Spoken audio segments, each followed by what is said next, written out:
Hi everyone, this is Stan. I'm a YouTuber from Poland who used to live in Taiwan for 9 years and now making videos on nation politics. This month, the Center of Strategic and International Studies, CSIS, published a report, Protecting Democracy in an Age of Disinformation, Lessons from Taiwan. This report is focused on mass disinformation campaigns conducted by authoritarian states like Russia and China. And what the US can do to counter them by learning from a country that has been a target for PRC-directed disinformation attacks for a long time and worked out an innovative and effective strategy to protect itself. This report is available publicly. You can download the PDF file at CSIS's website. The link is in the description below. In this video, let's discuss how the CCP, which is Chinese Communist Party, is trying to interfere in domestic politics of foreign countries, influence public opinions and even outcomes of elections. And what can the world learn from Taiwan, an island nation that has long been under direct attack by the CCP's disinformation campaigns. Last year, Beijing has engaged in a campaign to try to reshape the global narrative around the CCP virus, using their methods of wolf warrior diplomacy, accusing the United States for bringing the virus into China. According to the atrocious tweets by the Chinese Foreign Ministry spokesperson Zhao Lijian, the CCP wants the world to see China as the global leader in fighting the virus, and not as a source of the pandemic. The CCP is famous for its use of political warfare, as well as its system of United Front, 统一战线, as well as unrestricted warfare, 超限战, how they co-opt members of society and influence foreign political outcomes. They encourage overseas support of China's positions and use the divisions within the political systems of competitors to weaken them. One of their goals, according to Toshi Yoshihara, a senior fellow at Center of Strategic and Budgetary Assessments, one of their key goals is to minimize the blowback against Chinese assertiveness, revanchism, and aggression. And to understand CCP's disinformation campaigns, we have to understand what the United Front is. It's the ecosystem of individuals and organizations using hybrid means to support the CCP and achieve the goals of the CCP. The CCP has developed a refined system for utilizing non-party members to pursue its own goals. The United Front Work Department reports directly to the CCP's Central Committee, and its work has been focused on Taiwan for a long time. Taiwan has for decades been under information warfare attacks from the PRC. The PRC that wants to invade and occupy this island nation. Taiwan has never been ruled by the communists, not for a single day. And after the Democratic Progressive Party's candidate Tsai Ing-wen won presidential elections in 2016, China's efforts to disrupt Taiwan's political system only increased. By the way, Democratic Progressive Party (DPP) always had a stronger approach to China's aggression. The CCP has been focused not only on using traditional channels of influence like political parties, overseas Taiwanese business people and their families, as well as buying in Taiwanese media outlets, but also using its United Front to disinform Taiwanese citizens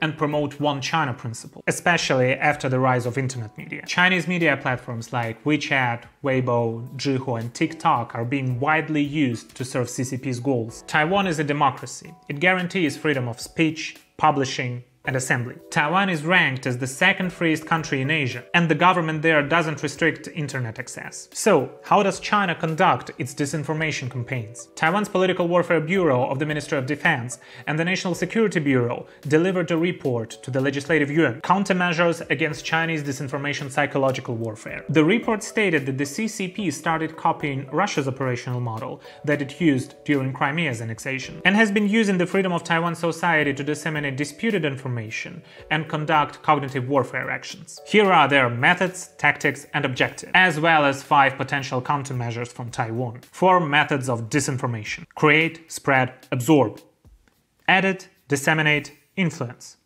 falsify, plant, harvest, guide, legitimize, conform. 4 tactics and objectives: altering truths, falsification, sowing division, intimidation, and 5 countermeasures that can be used by the Taiwanese government. Adhere to principles of law, increase network defense, learn adversaries' tactics, form global coalition, and develop offensive strategy. The CCP used content farms with mass-produced clickbait articles to create a negative public opinion against the DPP before the elections. Most of these stories were fake. Only 4 of the 39 fact-checked stories were based on true facts. Social media campaigns on platforms like Line and Facebook were launched. Most of the stories shared came from China. The internet trolls even launched a protest against Taiwanese anti-infiltration bill, and most of those accounts were based in China, meaning having nothing to do with Taiwan. The CCP even used Taiwanese influencers to promote China, paying them from $730 to $1,460 USD per month, and make Taiwanese people doubt the sovereignty of Taiwan. And of course, defamation campaigns were launched, mostly focused on disparaging President Tsai personally. Those disinformation campaigns launched their peak during the CCP virus outbreak. Taiwan, being the world's leader at fighting the virus, faced massive attacks from the Chinese internet trolls, sending messages not based on any facts, such as information of massive lockdowns planned, deaths concealed, and how the government is failing in its fight. And of course, emphasizing how good China is. They even have been sending copies of the forged document. On February 29th, year 2020, the Ministry of Justice released a statement which concluded that most of the disinformation targeting Taiwan had originated in China. And those little pinks and Wu Mao's Chinese internet trolls wanted to create panic and jeopardize Taiwan's stability. Still, most of the posts by Wu Mao's and little pinks contained mistakes. They've been using words and characters that Taiwanese people don't usually use, like Bao'an and Baoquan, two different words for security, also using simplified characters instead of traditional.